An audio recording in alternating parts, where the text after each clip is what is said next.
نیک اور متقی جن کے دلوں میں خوف خدا ہو، ایسے امام کے پیچھے نماز پڑھنے کا کیا فائدہ ہوتا ہے؟ اس سے بڑا فرق پڑتا ہے ان چیزوں سے کہ ہم کس مجلس میں جا رہے ہیں، کہاں جا رہے ہیں، کیونکہ جیسا پانی دریا میں ہوتا ہے نہروں میں ویسے ہی آتا ہے، اور امام کے دل کے اثرات پیچھے مقتدی پر آتے ہیں۔ غور کیجئے، فاروقی دور ہے، ایک شخص نے کسی عورت کو کہیں سے دیکھ لیا، اس کا چہرہ، اس کی خوبصورتی اسے بھا گئی، اس نے پھر کسی طریقے سے رابطہ کیا۔ اس زمانے میں اتنے رابطے تو آسان نہیں تھے جیسے آج ہیں کہ ماں باپ کو نہیں پتہ ان کی اولادیں ایک وقت میں کتنے کتنے لوگوں سے حرام کام کر رہی ہیں، ماں باپ کو نہیں پتہ۔ تو جب توبہ کرنے آتے ہیں اور جو اپنے حالات خود سناتے ہیں، پھر معلوم ہوتا ہے کہ ماں باپ تو اندھے ہو چکے ہیں۔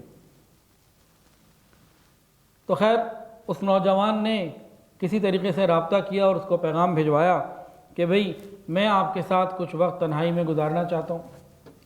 وہ بہت نیک متقی خاتون تھی، اس نے سیدھا جواب نہ دیا ہاں یا نہ والا، اس نے کہا دیکھو ایک شرط ہے، تم 40 دن عمر فاروق رضی اللہ تعالیٰ عنہ کے پیچھے تکبیر اولیٰ سے نماز ادا کر لو، پھر تمہاری خواہش کے بارے میں بات ہوگی۔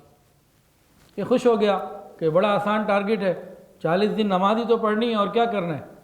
اب جناب اس نے طے کر لیا کہ ہاں ٹھیک ہے، میں 40 دن، عمر شرط کیا تھی؟ 40 دن تکبیر اولیٰ، وہ بھی فاروق اعظم کے پیچھے رضی اللہ تعالیٰ عنہ۔ اب جناب اس نے نماز پڑھنی شروع کر دی، ایک دن گزرا، 2، 10، 20، 30، 40 دن گزر گئے۔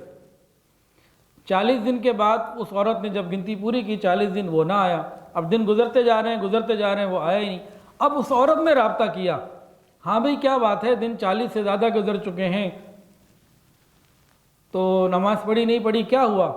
وہ کہنے لگا اب تو مجھے اللہ مل گیا، مجھے تمہاری کوئی ضرورت نہیں، اب مجھے تمہاری کوئی حاجت نہیں، اب تو مجھے خوف خدا مل گیا۔ حضرت عمر فاروق رضی اللہ تعالیٰ عنہ کی مسلسل صحبت سے اللہ نے میرے دل کی دنیا کو بدل دیا، اب مجھے تمہاری کوئی ضرورت نہیں۔ ان الصلاۃ تنہی عن الفحشاء والمنکر، نماز کو نماز کے طریقے سے سیکھ کر اور صحیح طریقے سے ادا کر لی جائے، اللہ ہر بیماری سے، اس طرح کی جو بے حیائیاں ہیں، اللہ بچا لیتے ہیں۔ ویڈیو کے نیچے سبسکرائب کے بٹن پہ کلک کریں، بیل کے آئیکن پہ کلک کیجئے تاکہ ہر نئی ویڈیو کی نوٹیفیکیشن آپ کو مل جائے۔